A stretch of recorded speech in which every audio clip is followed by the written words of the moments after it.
তো কি অবস্থা, কেমন আছেন? আমি ড্রামা সবুজ আর গাই। আজকে প্রথমেই আলোচনা করব রণবীরের পেছনে রইল প্রবাসী এই বিষয়টি নিয়ে। 2023 সালে সবচেয়ে প্রতীক্ষিত ছবি ছিল প্রবাসের সালার পার্ট 1। সিনেমাটি শাহরুখের ডাঙ্কির সাথে মুক্তি পেয়ে সালার দুর্দান্ত ইনকাম করে, বাট সপ্তাহ ঘুরতেই আয়া ভাটা পড়ে সালারের। সিনেমাটি 700 কোটি ইনকাম করে।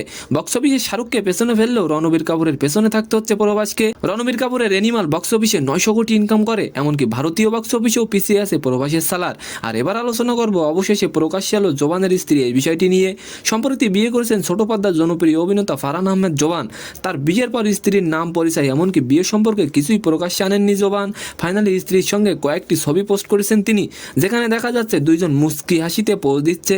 পারিবারিকভাবেই বিয়ে হয়েছে জোবানের। স্ত্রীর নাম সাজিন আহমেদ নির্জনা। তাদের বাড়ি পুরান ঢাকায়, বেসরকারি বিশ্ববিদ্যালয়ে পড়েন তিনি। আর এবার আলোচনা করব শোয়েব মালিকের ছেলেকে ভারতে ঢুকতে না দেওয়ার হুমকি এই বিষয়টি নিয়ে। 2010 সালে শোয়েবকে বিয়ে করায় সানিয়া মির্জাকে দেশোদ্ধারী তকমা দেওয়া হয়েছিল।